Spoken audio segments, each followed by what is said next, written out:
Hello everyone, मेरा नाम JS Malhotra है और मैं आज एक वीडियो लेके आया हूं उन बच्चों के लिए जो बच्चे मई और जून 21 में अपेयर होंगे। एग्जाम्स के लिए तैयारी चल रही है, मई और जून के लिए तैयारी चल रही है। बट हुआ क्या कि अमेंडमेंट्स एप्लीकेबल हो जाते हैं आप लोगों के एग्जाम्स के लिए।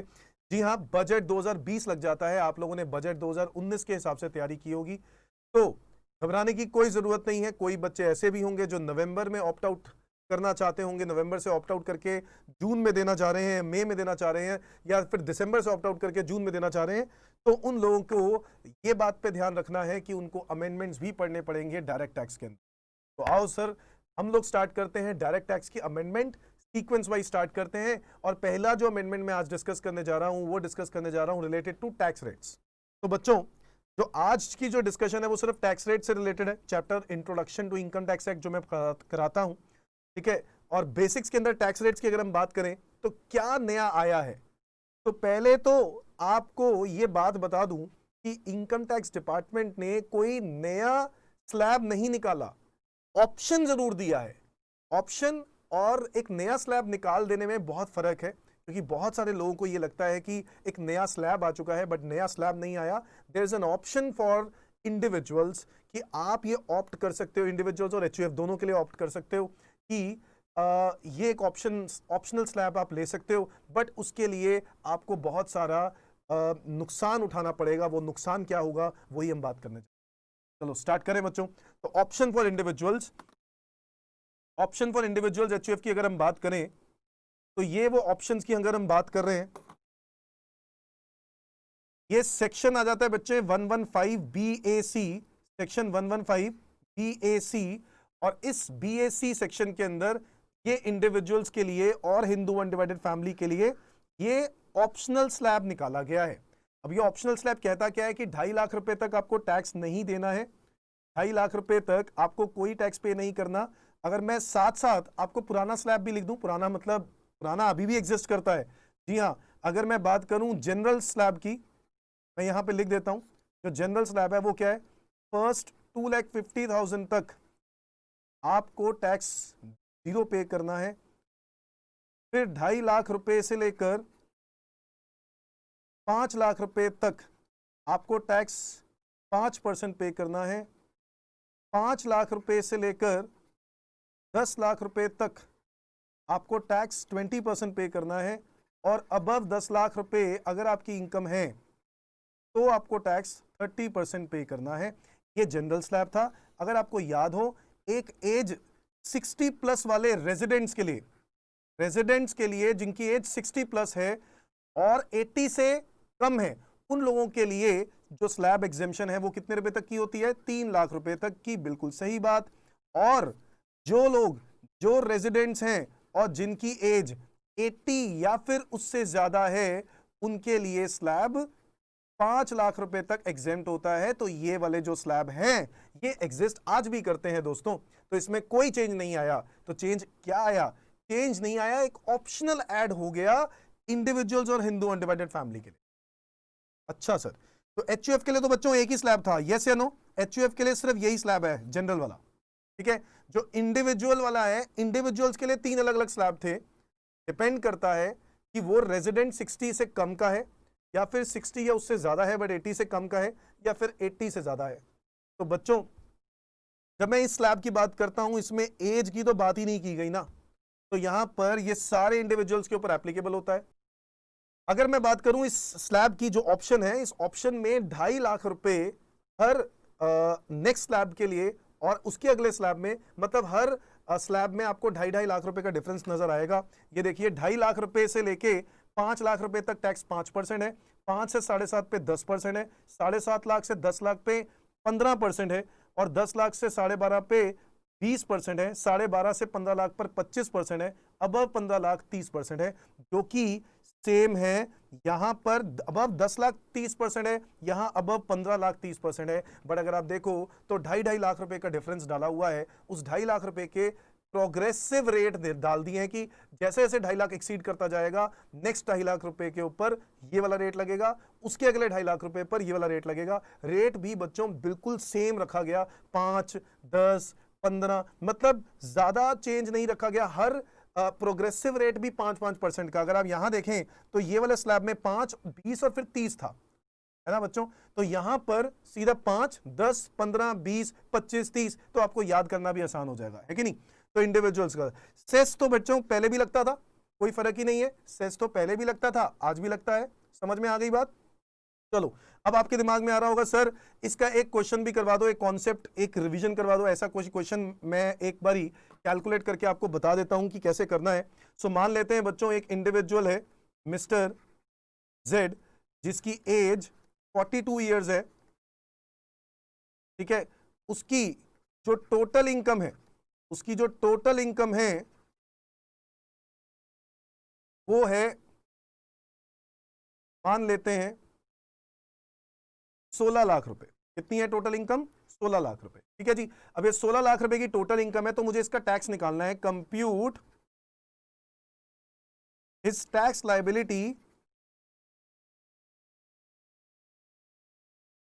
फॉर असेसमेंट ईयर 2021-22, यानी बजट 2020 के हिसाब से इसका टैक्स निकालो। अब आपके पास कितने ऑप्शन होते हैं? 2। एक ऑप्शन 1 जो कि बाय डिफॉल्ट ऑप्शन है, जो कि आपका अभी तक चल रहा था। सेकंड ऑप्शन 2 तो एक लेटेस्ट ऑप्शन ऐड किया है इनकम टैक्स डिपार्टमेंट ने आप लोगों के लिए। हम लोग जी हाँ उसका ऑप्शन का क्या नुकसान होगा वो भी समझेंगे, बट अभी मैं आपको सिर्फ टैक्स कैलकुलेशन करके बता रहा हूं। तो अगर मैं पहले वाले ऑप्शन के तरीके से चलता तो मेरी 16 लाख रुपए पर टैक्स क्या बनता? आओ जरा बच्चे देखें। पहले 2.5 लाख रुपए पर बच्चों अगर आप उस स्लैब को देखो तो क्या लिखा है उस पे? 2.5 लाख रुपए तक टैक्स जीरो है। तो पहले 2.5 लाख रुपए पर टैक्स कितना हो गया? जीरो। फिर लिखा है 2.5 लाख से लेके 5 लाख पर 5%, यानी अगले 2.5 लाख रुपए difference next 2,50,000 rupees per tax कितना लगेगा बेटा? 5%। और नेक्स्ट 2,50,000 पर 5% अगर मैं कर दूं कैलकुलेट तो ये बनता है 12,500 रुपए। समझ में आया बच्चों? इसके अलावा नेक्स्ट 5 लाख, बताओ नेक्स्ट 5 लाख क्यों किया? अगर आप स्लैब देखो बच्चों, जो मैंने आपको अभी पुराना स्लैब की बात करूं जो आप लोग जानते ही होंगे, तो 5 लाख रुपए, 5 लाख रुपए से लेके 10 लाख रुपए तक आपको टैक्स पे करना है 20%। मतलब ये कि आपकी अगर इनकम 16 लाख है बच्चों तो 16 लाख रुपए के हिस्से होने हैं। 2.5 लाख पर टैक्स जीरो हो गया, अगले 2.5 लाख रुपए के ऊपर 5% लग गया, उसके अगले 5 लाख पर आपको टैक्स 20% पे करना है, और आगे जो बैलेंस बचेगा यानी 10 लाख से ऊपर जितनी भी इनकम है बच्चों उस पर 30% पे करना है। बिल्कुल सही कह रहे हो। तो नेक्स्ट 5 लाख पर टैक्स लगेगा 20%, जो कि हो गया 1 लाख रुपए। फिर इसके बाद 10 लाख रुपए इनकम हो गई, 10 से ऊपर पर आपको कितना टैक्स पे करना है बेटा? 30%। तो बैलेंस कितना बचा? 6 लाख। उस 6 लाख रुपए पर टैक्स देना है 30%, विच इज इक्वल टू 1,80,000। तो बच्चों मेरा टोटल टैक्स कितना बन गया? देखो 1,80,000 प्लस 1 लाख प्लस 12,500, ये आ गया मेरा टोटल टैक्स 2,92,500। जिसके बाद आप लोग जानते हैं क्या ऐड करते हैं हम लोग? Health and education cess at the rate of 4%। तो अगर मैं इसके ऊपर 4% ऐड कर दूं तो ये बनता है 11,700 रुपए, और मेरी टोटल टैक्स लायबिलिटी बन जाती है 3,04,200। 3,04,200 ये मेरी टैक्स लायबिलिटी बन जाती है। समझ में आया बच्चों? तो ये तो वो था जो आप लोग पहले करते थे, ठीक है। अभी भी करना है, जी हाँ अभी भी करना है, आगे भी ऐसे ही चलता रहेगा, बट दैट डिपेंड्स अपॉन कि वो इंडिविजुअल ने कहीं लेटेस्ट वाला ऑप्शन तो नहीं ले लिया। तो अगर लेटेस्ट वाला ऑप्शन ले लिया तो क्या स्लैब कहता है? आओ बच्चों देखें, अगर मेरी इनकम 16 लाख रुपए है तो मुझे कैसे टैक्स पे करना है? पहले 2.5 लाख रुपए पर टैक्स लगेगा निल, नेक्स्ट 2,50,000, नेक्स्ट 2,50,000 उस पर टैक्स है 5%, विच इज इक्वल टू 12,500। आप लोग समझ गए, 2.5 लाख से लेके 5 लाख यानी अगले 2.5 लाख, उस पर 12,500। इसके बाद 5 लाख से लेके 7.5 लाख यानी नेक्स्ट 2,50,000, यानी हर 2.5 लाख रुपए पर टैक्स के रेट बढ़ते जाएंगे बच्चों। आपका टैक्स लगेगा 10%, यानी कितना हो गया 25,000 रुपए। नेक्स्ट 5 लाख नेक्स्ट 2.5 लाख रुपए टैक्स का रेट 15% होगा, तो 250 का 15% इज इक्वल टू 37,500।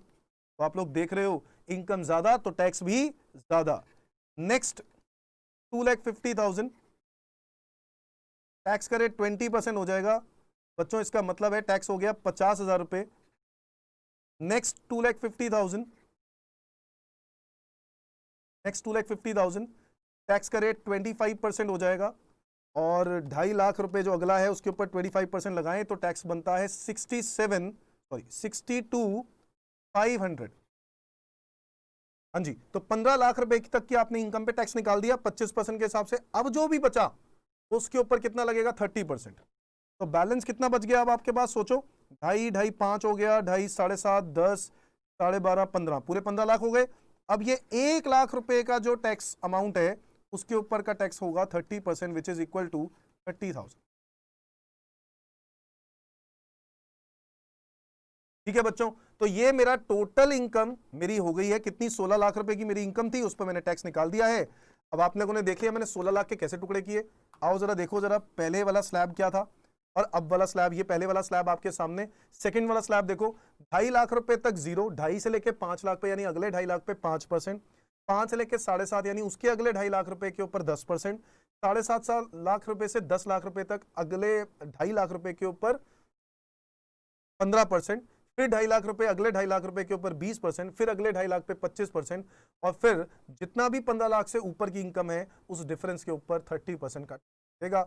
इसके अलावा आपने सेस तो ऐड किया ही नहीं, तो लो जी पहले टोटल कर लेते हैं। 12,500 plus 25,000 plus 37,500 plus 50,000 plus 62,500 plus 30,000, तो ये मेरा टोटल बन रहा है बच्चों 2,17,500। 2,17,500 प्लस सेस भी ऐड कर लेते हैं तो आपको बहुत ज्यादा फायदा होगा। जी हाँ, इस ऑप्शन का आपको बहुत फायदा दिख रहा है, यस या नो। 2,17,500 में ऐड कर देता हूं 8,700 रुपए, तो आ रहा है 2,26,200 रुपए। अब अगर बच्चों आप टैक्स लायबिलिटी को कंपेयर करो तो आपको डिफरेंस नजर आएगा कि बहुत ज्यादा आपको फायदा हो रहा है इस ऑप्शन में लेने पे, यस या नो। 3,04,200 के कंपैरिजन में 78,000 रुपीज का बेनिफिट मिल रहा है आपको। मिल रहा है नहीं मिल रहा?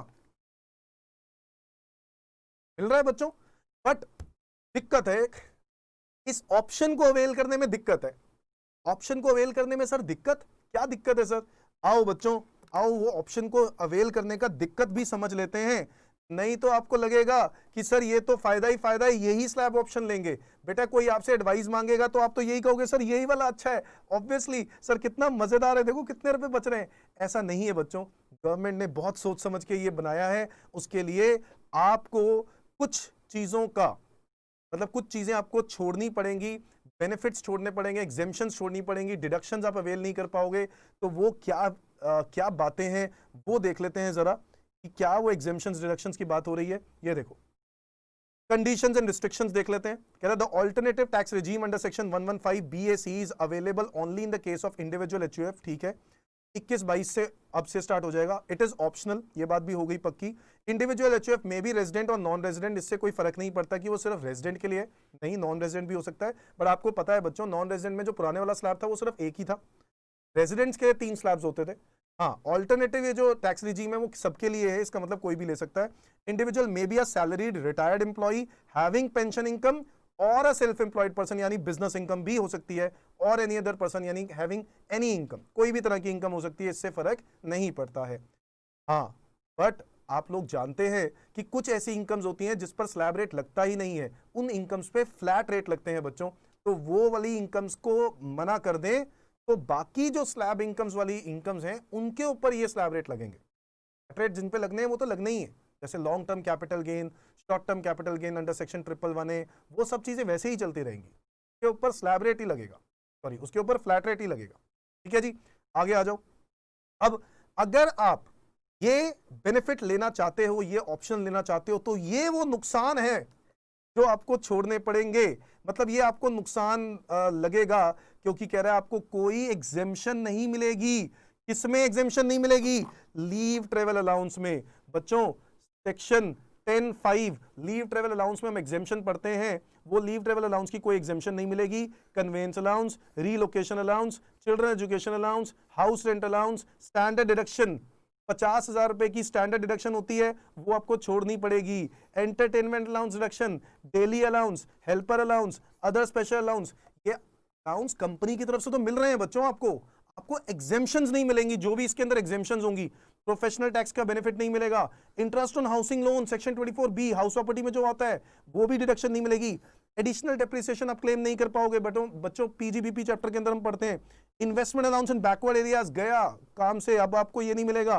Tea coffee rubber development account, बच्चों सेक्शन 33AB का एक कॉन्सेप्ट होता है जो सीए स्टूडेंट्स को नहीं कराया जाता, बट सीएमए और सीए स्टूडेंट्स के कोर्स में होता है, आप लोगों को पता होगा। Tea coffee rubber development account, वो डिडक्शन आप लोग नहीं ले पाओगे। साइट रिस्टोरेशन फंड, ये भी सेक्शन 33AB है, जो साइट रिस्टोरेशन फंड, ये सीए के कोर्स में नहीं होता, सीए के फाइनल में जाके होता है, और सीएस और सीएमए के कोर्स में होता है। तो आप लोगों ने जरूर पढ़ा होगा सीएस सीएमए स्टूडेंट्स, तो आप लोगों के लिए भी ये बात वैलिड होती है कि ये जो सेक्शन है, ये बेनिफिट आपको नहीं मिलेंगे। ठीक है जी। साइंटिफिक रिसर्च का डिडक्शन नहीं मिलेगा। भाई साइंटिफिक रिसर्च का डिडक्शन जबरदस्त होता था, 100% कैपिटल एक्सपेंडिचर अलाउ हो जाता था। लो जी, वो भी गया आपके हाथ से। ठीक है जी। और स्पेसिफाइड बिजनेस गया आपके हाथ से, एग्रीकल्चर एक्सटेंशन प्रोजेक्ट गया, standard deduction case of family pension, 1/3 of pension receive, वो भी गया आपके हाथ से। अब वो भी आपको नहीं मिलेगा। एमपीज एमएलएस को अलाउंस की जो एग्जेम्पशन मिलती थी वो भी नहीं मिलेगी। 1500 क्लबिंग में जो एग्जेम्पशन मिलती थी वो भी नहीं मिलेगी। भाई डिडक्शंस 80C to 80U के अंदर 80C 80D 80E सब गया, कुछ नहीं मिलेगा। और सिर्फ 80CC-D और 80JJ-A को छोड़ के, इसका मतलब है ये दो डिडक्शंस हैं जो आपको मिल जाएंगी, इसके अलावा आपको कोई डिडक्शन नहीं मिलेंगी। मतलब सब कुछ तो छीन लिया और क्या पकड़ा दिया आपको? 78,000 रुपए का बचत। ये 78,000 आपको दिख तो रहे हैं बच्चों, बट आपको अपनी एनालिसिस करनी होगी। कोई भी क्लाइंट आपके पूछता है कि सर मुझे को ये ऑप्शन लेना चाहिए, तो लेना चाहिए नहीं लेना चाहिए, तो आपको ये चेक करना है कि वो पर्सन कहीं इन्वेस्टमेंट्स तो नहीं करता है, डिडक्शंस 80C to 80U तो नहीं लेता है। क्योंकि अगर डिडक्शंस 80C to 80U लेता है और हर चीज का बेनिफिट लेता है, इन्वेस्टमेंट्स करता है, और एचआरए अलाउंसेस वगैरह कंपनी से बहुत मिलते हैं, और वो एग्जेम्पशंस भी लेता है, और ऐसे केस में मैं आपको क्लियरली कह दूं बच्चों, इस वाले ऑप्शन में आपको बिल्कुल भी फायदा नहीं होगा। यानी जो ऑल्टरनेटिव ऑप्शन अब नया आया है उसमें बिल्कुल फायदा नहीं होगा। अगर आप इन्वेस्टमेंट्स कर रहे हो, डिडक्शंस ले रहे हो एटीसी में, तो आपको एग्जिस्टिंग यानी पुराने वाले प्लान में ही चलते रहना चाहिए। ठीक है बच्चों, ये तो मैंने एडवाइस वाली बात कर दी। आगे बढ़ते हैं। Points to remember, option to be exercise on or before the due date of the filing return of income for the assessment year 21-22। Obviously आपको रिटर्न से पहले या फिर रिटर्न के वक्त भी आप वो ऑप्शन अवेल कर सकते हो। ठीक है जी, कौन सा आपको लेना है? In case a tax payer has a business income and exercise this option, he can withdraw from the option only once. Business वाले लोगों के लिए बोला गया कि ऑप्शन एक ही बारी विड्रॉ हो सकता है, बार बार आप ये नहीं कर सकते कि मुझे कभी लेना है कभी नहीं लेना है, नहीं। In case a tax payer has a business income and exercise this option, उन्होंने ये ऑप्शन ले लिया, देन ही और she can withdrawn from the option only once. Only once का मतलब है आगे आने वाले टाइम में भी वो सिर्फ एक ही बारी विड्रॉ कर सकते हैं, बार बार एंटर और फिर बार बार एग्जिट नहीं कर सकते बिजनेस वालों के लिए। क्योंकि देखो बिजनेस वालों को बहुत ही मेजर डिडक्शंस छोड़नी पड़ेंगी, समझ में आया? बट बिजनेस वाले को अगर ये देखें टैक्स रेट्स के बेसिस पर देखा जाए तो यस, बिजनेस वालों को टैक्स रेट्स के बेसिस पे बहुत फायदा भी हो रहा होगा, बट ये डिडक्शंस अगर वो लोग नहीं ले रहे हैं तो फायदा हो रहा होगा। अगर वो ये लोग डिडक्शंस ले रहे थे तो कोई भी इंसान, कोई भी बिजनेसमैन वो डिडक्शंस नहीं छोड़ेगा। तो पता है उसकी अहमियत क्या है डिडक्शन। ही और she can withdraw from the option only once and he has to follow a regular tax slabs में आता है। ठीक है बच्चों, तो ये है जो आज की जो क्लास है, आज का जो अमेंडमेंट वाला है। अच्छा, इसके अलावा टैक्स रेट्स में अगर आप मुझसे पूछो कि सर और भी कुछ अमेंडमेंट है, तो मैं बताऊंगा यस, डिविडेंड इनकम में मैंने एक कॉन्सेप्ट करवाना है आपको, डिविडेंड इनकम के बारे में बताना है, बट डिविडेंड इनकम में आपको अदर सोर्सेज में पढ़ाऊंगा। तो उसका जो टैक्स रेट से रिलेटेड एक नया चेंज जो आया है मैं उसी वक्त करा दूंगा, ठीक है बच्चों। इसके अलावा कंपनीज में भी ऑल्टरनेटिव टैक्स रिजीम आया है, कंपनीज के लिए भी ऑल्टरनेटिव टैक्स रिजीम आया है, बट वो आपके एग्जाम्स के लिए एप्लीकेबल नहीं। जी हाँ, कंपनीज के लिए भी आया है, कंपनीज को बोला गया, बट वो फाइनल लेवल के लिए एग्जाम्स के लिए एप्लीकेबल होता है, आप लोगों के लिए एप्लीकेबल, ठीक है बच्चों। तो टैक्स रेट्स के लिए एक छोटी सी अमेंडमेंट नोट करेंगे और याद रखेंगे। किसी को अगर ये डॉक्यूमेंट चाहिए हो तो प्लीज कॉन्टैक्ट मी, मेरा फोन नंबर है, मेरा व्हाट्सएप नंबर और फोन नंबर है 9971975529। सो आप लोग मुझे व्हाट्सएप कर सकते हैं, मैं आपको वो डॉक्यूमेंट भेज दूंगा, ये अमेंडमेंट वाला, ठीक है जी। मई जून 21 के लिए अब से तैयारी करनी स्टार्ट कर देते हैं और एक एक करके अमेंडमेंट मैं आपको देता जाऊंगा। मेरे चैनल के साथ बने रहिए और शेयर कीजिए ज़्यादा से ज़्यादा जितना कर सकते हैं, क्योंकि ये बहुत इंपॉर्टेंट क्लास है ना, ठीक है। Thank you, bye bye. Next class residential status की होगी बच्चों, बाय बाय।